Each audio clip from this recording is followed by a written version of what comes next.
বন্ধুসকল, CRD হৈছে পোল্ট্ৰি ছেক্টৰৰ বাবে এক ভয়ানক বেমাৰ আৰু CRDৰ সম্পূৰ্ণ অৰ্থ হৈছে ক্ৰনিক ৰেস্পিৰেটৰী ডিজিজ।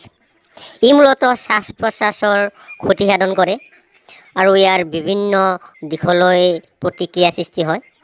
CRD হৈছে এক বেক্টেৰিয়াজনিত বেমাৰ আৰু এই বেক্টেৰিয়াটোৰ নাম হৈছে মাইক্ৰোপ্লাজমা গ্লিচেপ্টিকাম। CRD বেমাৰৰ লক্ষণবোৰ হৈছে প্ৰথমতে মুৰ্গীবোৰৰ মুখত খেক খেক শব্দ ওলাব। কোনো মুৰ্গীয়ে মুখখন ওপৰ পিনে মেলি দি ঘন ঘন উশাহ নিশাহ ল'ব। দ্বিতীয়তে নাকেৰে বা মুখেৰে বিজলোৱা পানী পৰিব।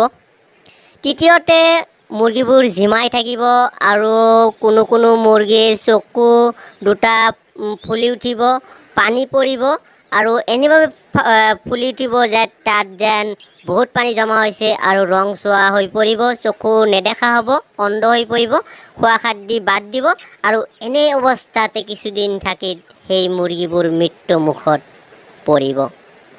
যি কি নহওক বন্ধুসকল, এই বেমাৰটো হৈছে অতি ভয়ানক বেমাৰ আৰু এই বেমাৰটো যি ফাৰ্মত আক্ৰান্ত হৈছে, এটা বা দুটা মুৰ্গীক যদি আক্ৰান্ত হৈছে তেন্তে ফাৰ্মৰ গোটেইকেইটা চৰাই বা মুৰ্গীয়ে কি হ'ব, এই বেমাৰৰ দ্বাৰা আক্ৰান্তিত হ'ব। বন্ধুসকল, এই ভয়ানক বেমাৰৰ পৰা আমি কেনেদৰে হাত সাৰিব পাৰি তাৰ আগতে আমাৰ এই বেমাৰৰ উৎপত্তি স্থলনো কি, ক'ৰ পৰা এই বেমাৰটো উৎপত্তি হয়, সেইখিনি কথা আমাৰ প্ৰত্যেকজন ফাৰ্মাৰে জানিব লাগিব। তে বন্ধুসকল, তেন্তে আহক আমি এই বেমাৰৰ উৎপত্তি স্থল ক'ত আৰু ক'ৰ পৰা এই বেমাৰৰ সৃষ্টি হয় আমি সেই বিষয়ে অলপ জানি লওঁ। বন্ধুসকল, আমি প্ৰথম অৱস্থাত যে পোৱালি সংগ্ৰহ কৰোঁ, এটা হেচাৰীতো CRDৰ বীজাণু থাকিব পাৰে। যদি তাত এসপ্তাহ মূৰে ফৰ্মেলিন বা আন বায়ু শোধন কৰা যদি মেডিচিন ইউজ নকৰে। দ্বিতীয়তে, আমি পোৱালি ব্ৰডিং কৰাৰ সময়ত যদি সঠিক তাপমাত্ৰা মেনেজ কৰিব নোৱাৰোঁ, এই ক্ষেত্ৰতো প্ৰব্লেম হ'ব পাৰে। আৰু সেই ঠাইডোখৰ যদি আমি লেতেৰা কৰি ৰাখোঁ, পানী পেলাই ৰাখোঁ, এটা পানী বাৰে ৰাখোঁ, পানীৰ পাত্ৰটো যদি চাফ চিকুণকৈ নাৰাখোঁ, তাতেও এই বেমাৰৰ বীজাণুৰ সৃষ্টি হ'ব পাৰে। তৃতীয়টো হৈছে যে আমাৰ নিৰ্দিষ্ট সময়লৈকে যদি আমি ব্ৰডিং নকৰোঁ, ব্ৰডিং পিৰিয়ডটো যদি আমি ভালদৰে পাৰ নকৰি যদি আমি ফাৰ্মত পোৱালি এৰি দিওঁ, তাৰ পৰাও ঠাণ্ডাজনিত সমস্যাৰ পৰাও কি হ'ব পাৰে, এই CRD বেমাৰ দেখা দিব পাৰে।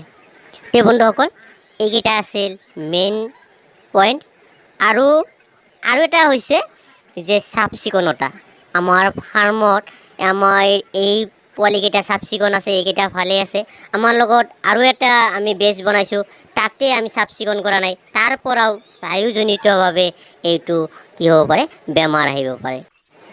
অথবা আন কোনো ফাৰ্মৰ পৰাও যদি CRD আক্ৰান্তজনিত মুৰ্গী আপোনাৰ ফাৰ্মলৈ আহে বা আমাৰ ফাৰ্মলৈ আহে, তেন্তে তাৰ পৰাও এই বেমাৰৰ সৃষ্টি হ'ব পাৰে। যি কি নহওক বন্ধুসকল, এই বেমাৰটো হৈছে ভয়ানক আৰু ইয়াৰ পৰা আমি যিকোনো প্ৰকাৰে হাত সাৰিব লাগিব। তো বন্ধুসকল, আমি ফাৰ্ম কৰিলে আমাৰ কিছু নীতি নিয়ম আছে, এই নীতি নিয়ম মানি চলিব লাগিব, তেতিয়াহে আমি সফলতাৰ মুখ দেখিব পাৰিম।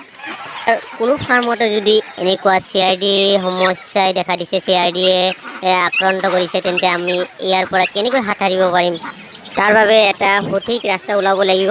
ইয়াৰ বাবে আমি কি কৰিম, এটা এণ্টিবায়'টিক ইউজ কৰিব পাৰিম। এইটো আমাৰ অভিজ্ঞতা ফালৰ পৰা কৈছোঁ। আমি প্ৰথমতে বেলেগ এণ্টিবায়'টিক ইউজ কৰিছিলোঁ, আমাৰ ফাৰ্মত এবাৰ হৈছিল আৰু এইবাৰ লক্ষণ অলপ দেখা দিছে, যাৰ কাৰণে আমি এণ্টিবায়'টিক আনিছোঁ আৰু এইটো আমি ষ্টক কৰি ৰাখোঁ।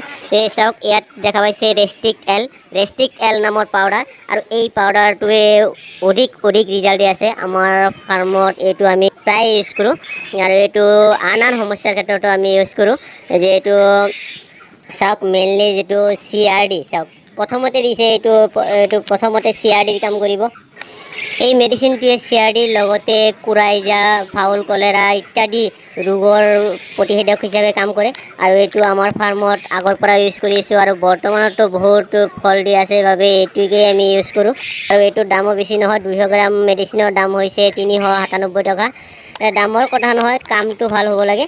যি কি নহওক বন্ধুসকল, এইটো আমি ইউজ কৰিম কেনেকৈ, এইটো সাধাৰণতে 30 দিন বয়সৰ তলত হ'লে আমি 2 গ্ৰাম মেডিচিন 100টা পোৱালিৰ বাবে ইউজ কৰিম, আৰু এইটো পানীৰ লগত ইউজ কৰিম। চাওক, আমি যিকোনো এটা জোখা পাত্ৰ ল'ম, আৰু সেই পাত্ৰত আমি জুখি আমি ভালদৰে পানীৰ লগত মিহলাই দিম। আৰু এইটো পানীৰ লগত মিহলাই দিম কেনেকৈ, 100 যদি মুৰ্গী আছে, মুৰ্গীক যদি দিনে 2 লিটাৰ পানী লাগে, তেন্তে 2 লিটাৰ পানীত আমি 2 গ্ৰাম মেডিচিন দি গোটেই দিন পানী খাব দিম। একেদৰে আমি 3 দিন পৰ্যন্ত এই মেডিচিনটো ইউজ কৰিম। এই মেডিচিন ইউজ কৰাৰ সময়ত আমি আন কোনো মেডিচিন ইউজ নকৰিম। পুনৰ কৈছোঁ, 2 গ্ৰাম ৰেষ্টিকেল পাউডাৰ 2 লিটাৰ পানীৰ লগত ভালদৰে মিহলাই একেৰাহে 3 দিন পৰ্যন্ত খাবলৈ দিম। তো বন্ধুসকল, কোনো ফাৰ্মত যদি এই মেডিচিন ইউজ কৰাৰ ফলত অধিক ফল নাপায়, তেন্তে কি কৰিব, অক্সিমাৰ নামৰ এণ্টিবায়'টিকটো ইউজ কৰিব। তাৰপিছতো যদি ভাল নহয়, ততালিকে ডক্তৰৰ ওচৰলৈ খবৰ কৰিব।